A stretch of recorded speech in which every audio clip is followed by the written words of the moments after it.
Guys, I'm back. Galing po ako ng palengke. Ito na po yung pinamili ko. Ayan, bali po magpapansit natin po tayo. Umay na lang po.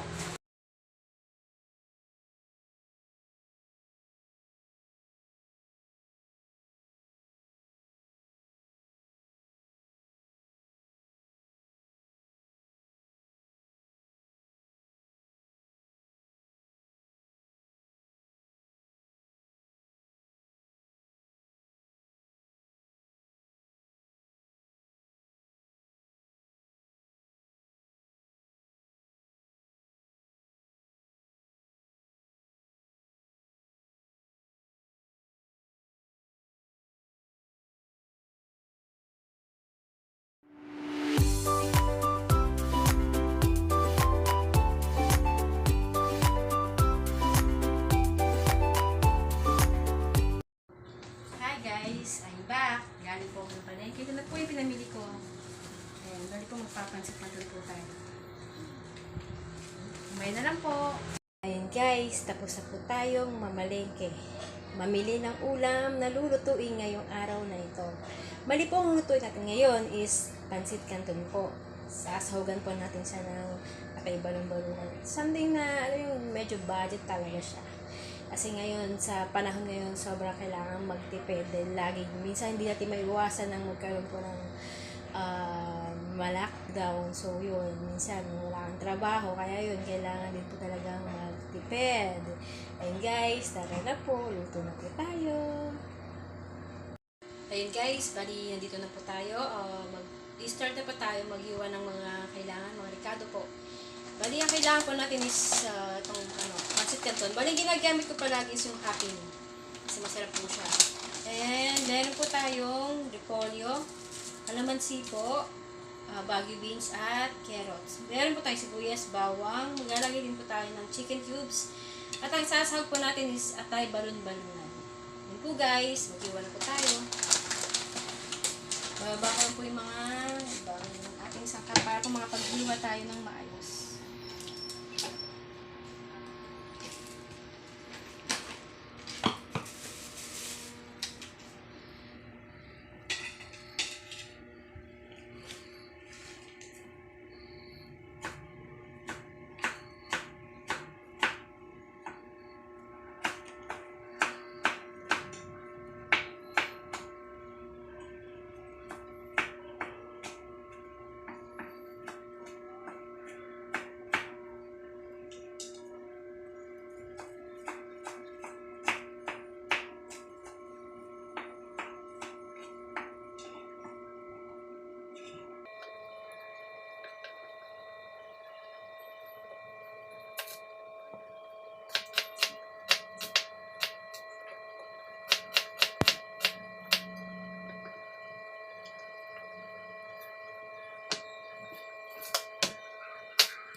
Bago po natin siya i-slice, maglasan po nga natin.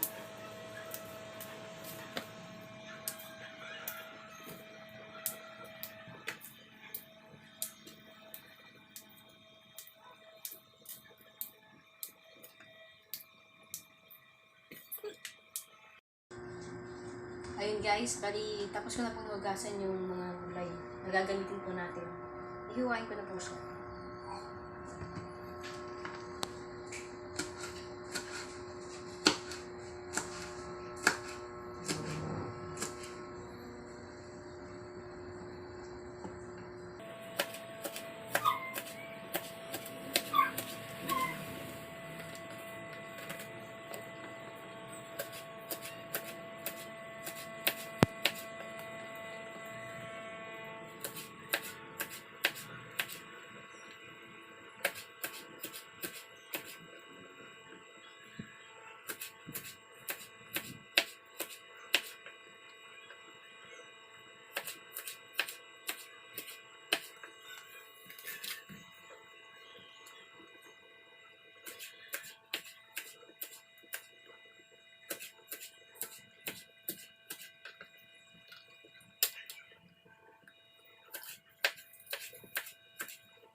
guys, bali ang gusto natin hihiwain is itong repolyo. Pagkahiwa ko po, saka po natin siya hugasan. Sensya na po at medyo mapuro ng ating kutsilyo.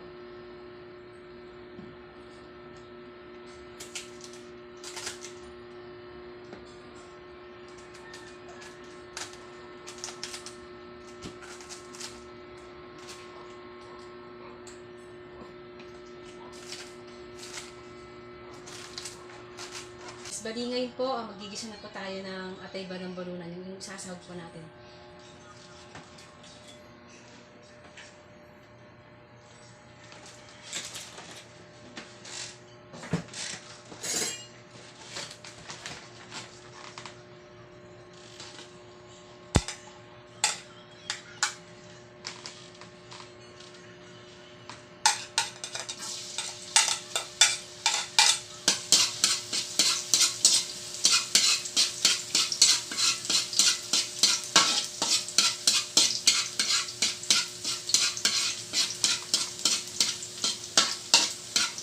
Bali guys, nakaya lang po tayo ng kawali na medyo malaki-laki.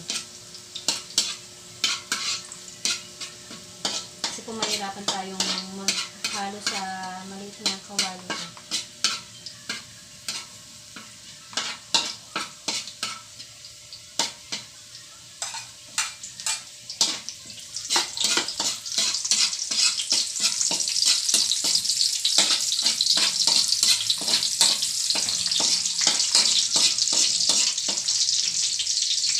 Ang una ko po igisa is yung atay balon, yung balon-balonan po. Kasi po matigas po siya.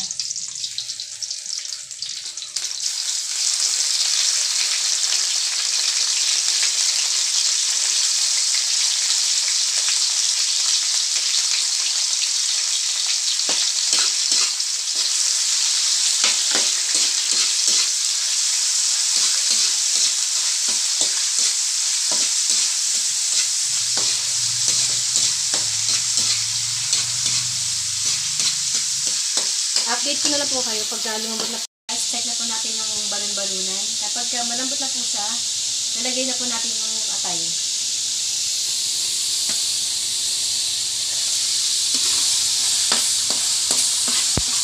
Ayan guys, bali po din na po siya. Nalagay ko na po yung atay.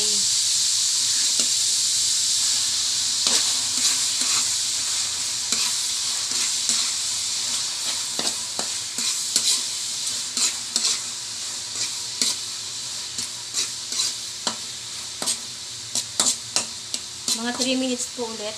Then, po. Lagyan na po natin yung gulay. And guys, check na po natin. Yan, okay na po. Lagyan na po natin yung gulay.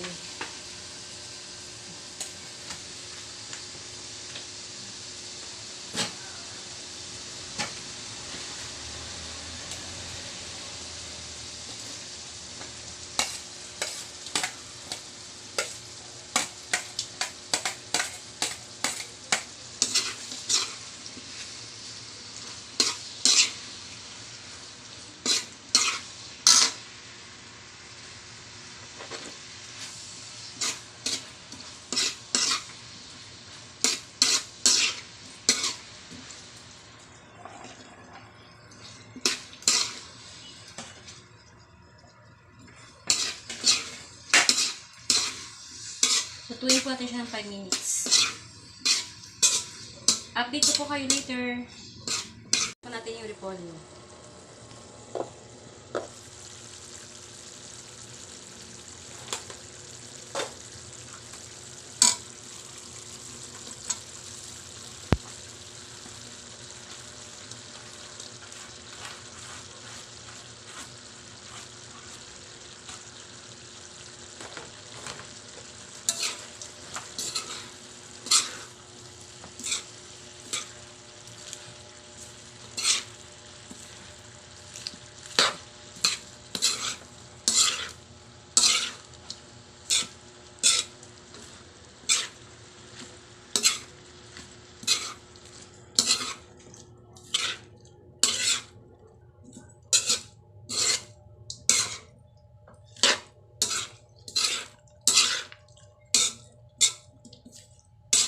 Mga 3 minutes po, update ko po kayo kung okay na po yung repolyo. Sa ating gulay, para sa ating pansit canton.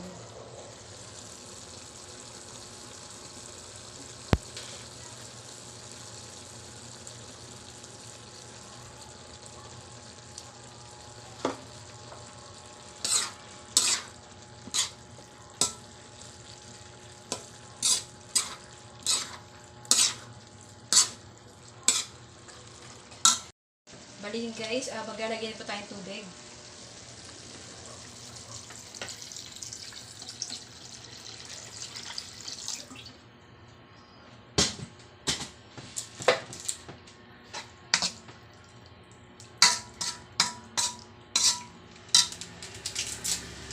Lagyan na rin po tayo ng cubes.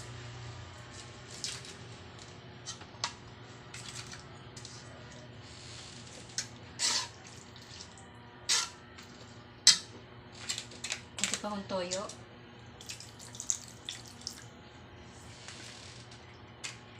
Pakukulan po na natin bago tinagay yung canton.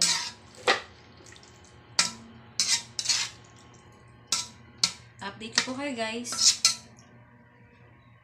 Ayun guys, lagyan na po siya. Lagyan na po natin yung canton.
Lagyan po natin ng paminta.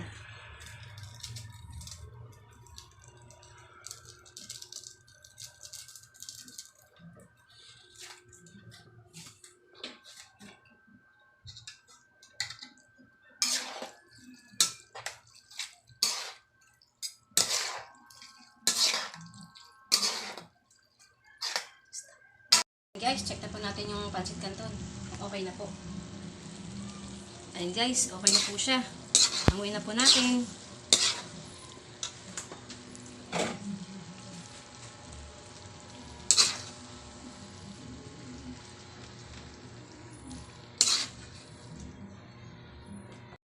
Ito na po guys, ang ating pancit canton.